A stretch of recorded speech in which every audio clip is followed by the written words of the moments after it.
StarGateKeeper. Put your hands together for StarGateKeeper.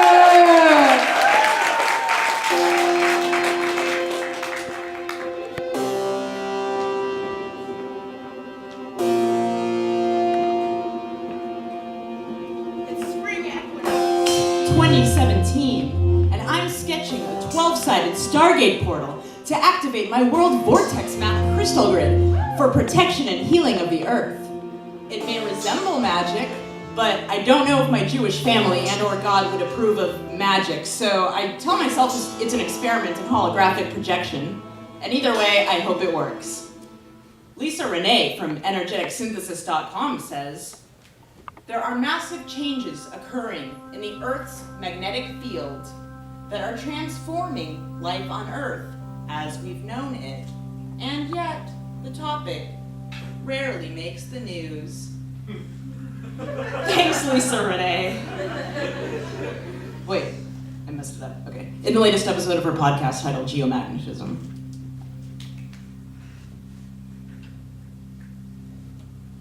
Thanks, Lisa Renee, for updating me on the Earth's magnetic pole shift. The people sharing climate change articles on my Facebook feed don't seem to have heard about it. And no one mentions Fukushima's radioactive fallout in the Pacific Ocean or geoengineering either. I dare not bring any of that up to my climate change activist friends on Facebook. They mean well, I'm pretty sure, and I don't want to rock the boat with an idea that people might call fake news. Mainly, I just don't want to feel obligated to defend my perspective. It is what it is simply because my brain can't help but believe that it makes sense. The pole shift, radiation, and geoengineering, and especially the phenomenon colloquially known as chemtrails, are mere slivers of the tip of this conspiracy theorizing iceberg upon which I've somehow landed. If one thing is clear, it's that I can no longer look at things the way I did before last summer. I've nearly forgotten how to look up at the sky and appreciate a beautiful, partly cloudy day. Often when I try, I see planes drawing wispy, white and gray streaks across the blue. The streaks slowly disperse and dim out the rays of the sun. Then I think of the terms solar radiation management and global dimming. And I miss full spectrum sunlight, and I worry about the consequences if they're spraying not only sulfur dioxide, but also aluminum, barium, strontium, Monsanto herbicides, and genetically engineered viruses for the global depopulation agenda, also known as UN Agenda 21. I really wanted to believe they were all just contrails, but I've read too much and I've looked up at the sky too much, and now my brain is stuck believing in chemtrails and does not care that my ego is mortified to come out as a chemtrail believer. My cell phone has come to represent not communication with loved ones, but carcinogenic radiation and shadow government surveillance. Shadow government, Illuminati, cabal, New World Order, elite, reptilians, conspirators, or whatever name you use for the entity doesn't matter to me. It just fills me with relief to hear anyone besides me acknowledge it by any name, especially offline. I wish people talked out loud more about the scary things that I think about, rather than just the scary things on the news. Like, why did my computer keep freezing when I was researching the scandal known as Pizzagate?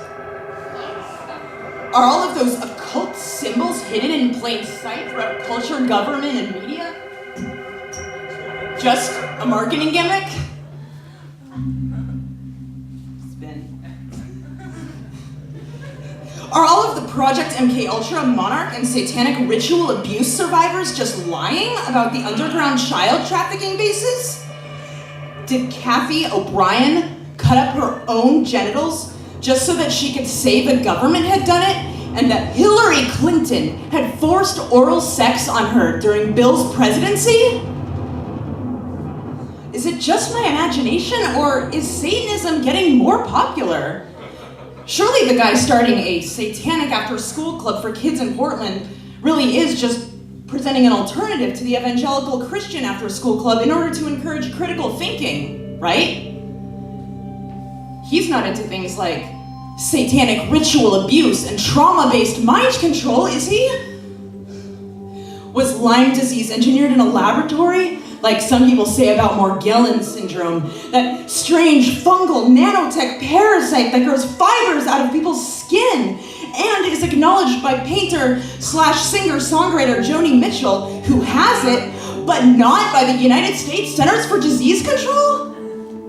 What if the CDC puts genetically engineered cyborg viruses in vaccines, on top of all the autism and Alzheimer's inducing ethyl mercury and aluminum adjuvants? Did my third eye really get dimmer after I got that flu shot?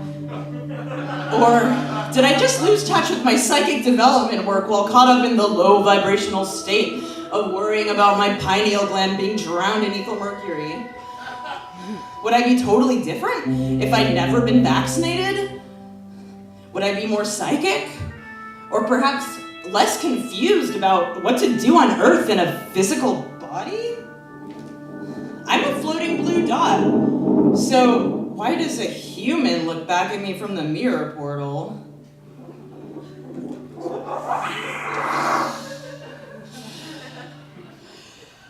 My friend Jesse's 9-year-old son Raven is autistic and doesn't speak.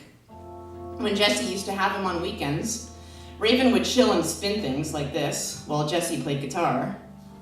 Jesse told me last summer, that frightening Twilight Zone season I spent with him in North Portland, Oregon, that he wondered if Raven's autism had to do with his vaccinations.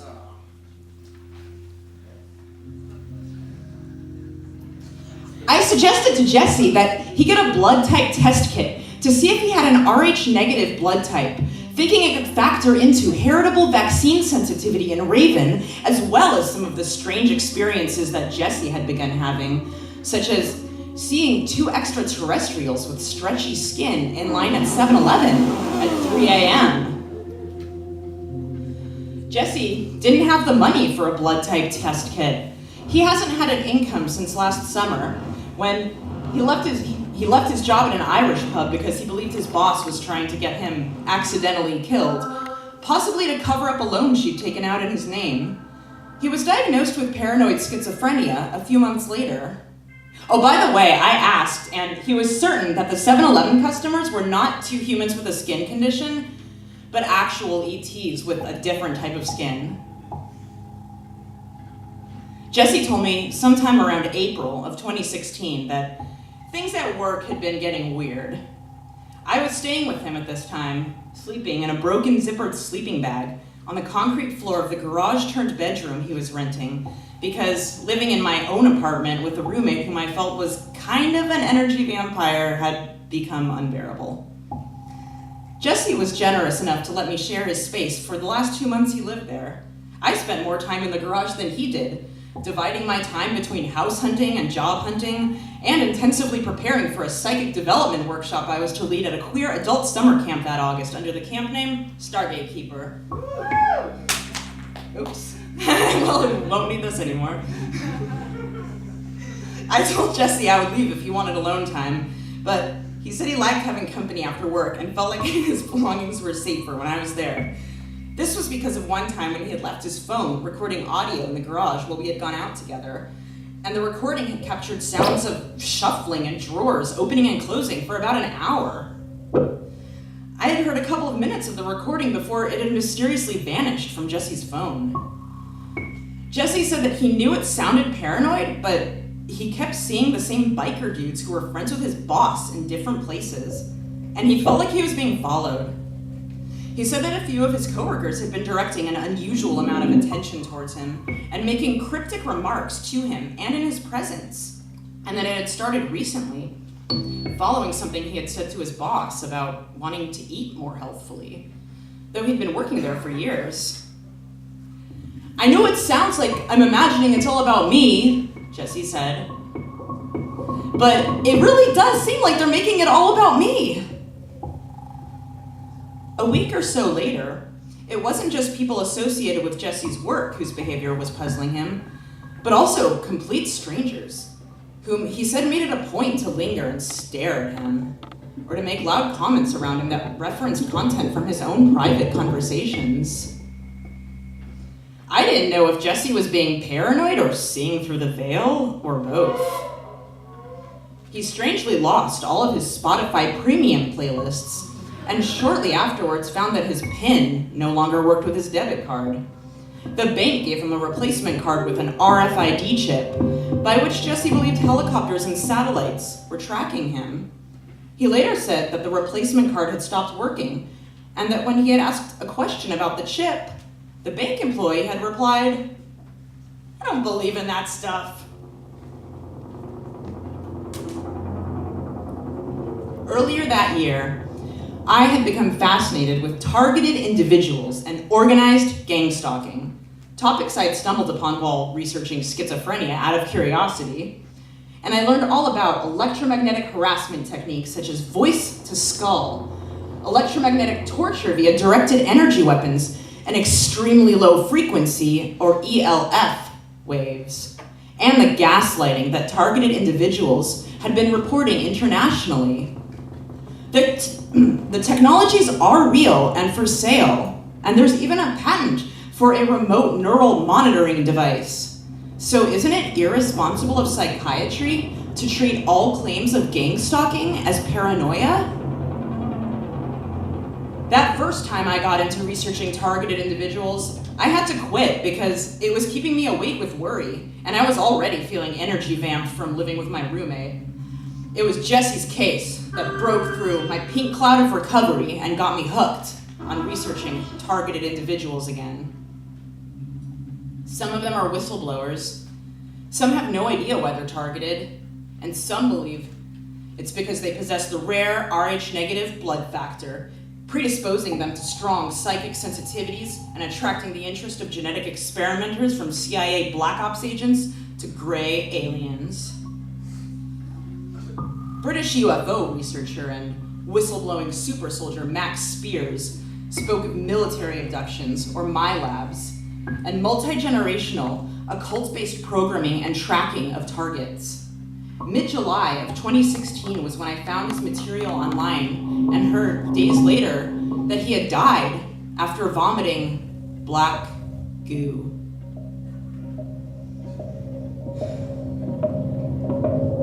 Jesse became increasingly disheveled throughout May, his initial apprehension about work turning into larger questions about whether he had been set up for this his whole life. I wondered if I were a horrible influence for telling Jesse that targeted individuals were a thing, entertaining his conspiracy theories as actually possible, and practicing all of those psychic development exercises with strobing lights and hypnotic brainwave entrainment tracks playing in the background.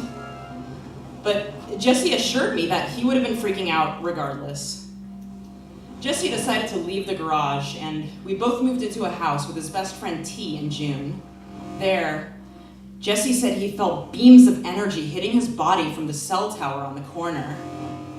My handheld ghost meter beeped to indicate a strong electromagnetic field around Jesse when we stood by the tower.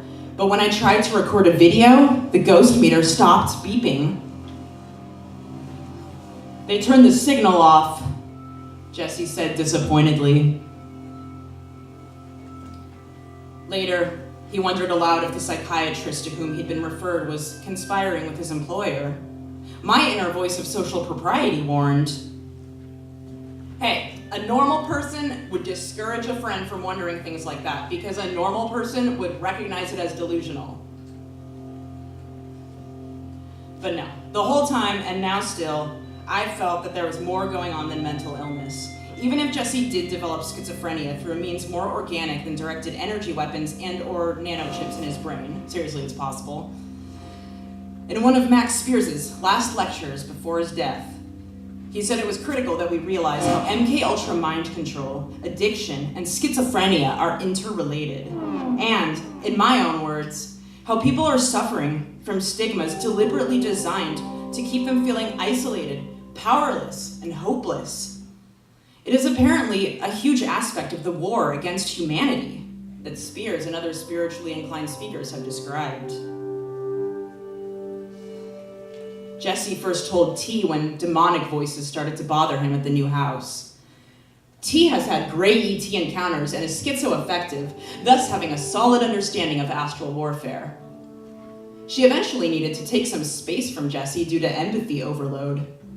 I had just started an internship with the Forest Service, yes, the government, and was barely around to talk about astral warfare and conspiracies with Jesse and T. I remember going in one day for my internship and responding to, "How was your weekend?" with something about feeling unsafe in my neighborhood because of a large number of unmarked vehicles that were always parking close to my house. I didn't mention that any of them were white vans adorned with orange traffic cones, or that I had called the police to look for Jesse after he had expressed fear for his life before going into work and hadn't come back home when he'd said he would, or that it seemed like buses were no longer stopping at the stop at my house. But still, I felt immediately worried that my supervisor was concerned about my mental health. He said, "Oh, I thought you lived in a pretty safe part of town." Jesse's and my bedrooms were connected, and I kept finding his stuff strewn about my room. I forced myself to ignore thoughts that people really were coming into the house and moving stuff, since I knew that 70% of the time it was Jesse who had moved his own stuff to confuse the targeters he believed were collecting information on him. He said that all of the underwear in his underwear drawer was just gone one day. I burned sage compulsively. I wanted to keep one foot grounded in the third dimension, illusory as it may have been, and to keep the wool over my eyes just long enough to hold my shit together for finishing my internship and also running my psychic development workshop that August. That's what I did as Jesse became more gaunt and terrified each day. He kept making doctor's appointments and missing them. When I was away being StarGateKeeper at Illich summer camp, the roommate from whom Jesse was subletting came back and found the bedroom a disaster full of rotting food and urine. I heard about it all via texts from that roommate, who said that Jesse had denied peeing in the room. Jesse was staying at his sister's in Washington by the time I got back.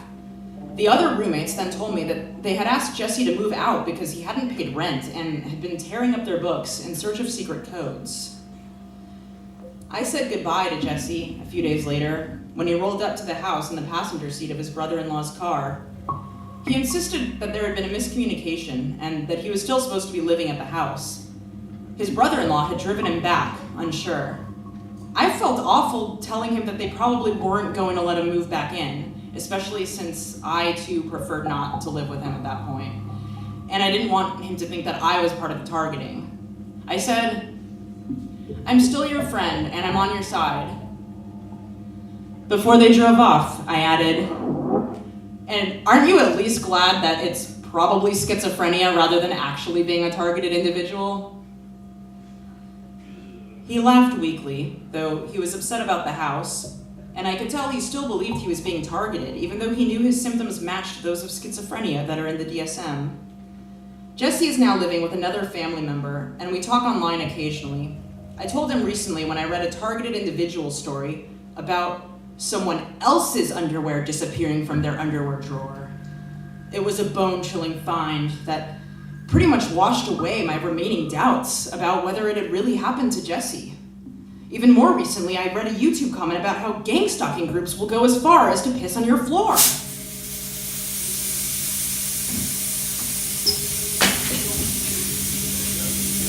What is schizophrenia anyway? Is it just because I've researched the CIA that the fragmented, traumatized expressions of schizophrenic people tend to make so much sense to me? Why don't we all listen to the interdimensional pattern-spotting schizo shamans in our lives? Are we afraid of opening ourselves to what they know? Not everyone can see elves, and not everyone can feel elf waves. If you aren't sensitive to those parts of the electromagnetic spectrum, how could you know for sure that someone you thought was schizophrenic wasn't actually a targeted individual, subject to invisible torture of the physical, psychological, and even spiritual varieties?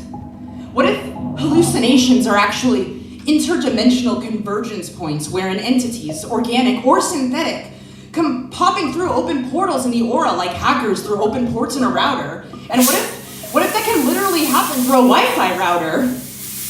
Have you asked your schizophrenic friends? Although I've always wanted to be friends with a ghost that I could see, I'm not too bummed that my psychic development exercises haven't worked that well. It's unsettling enough just to think about targeted individuals, chemtrails, nanobots, and the apocalypse. Would I want to truly claircognizantly know if I were right about any of it? Well, maybe. But, well, only if I knew that the information would help people and not land me in a mental hospital with no windows, because then I wouldn't get to watch the apocalypse. I say apocalypse loosely. I still believe that humanity has time to save itself. And the planet Earth, especially if starseeds are actually real and not just another one of the CIA's New Age psyops. Oh, and as long as I'm here in this theater full of harvestable energy, I'm just gonna go ahead and imagine that sending all of that energy through this spinning mirror portal will close up all of LA's demonic portals. Because you never know, right?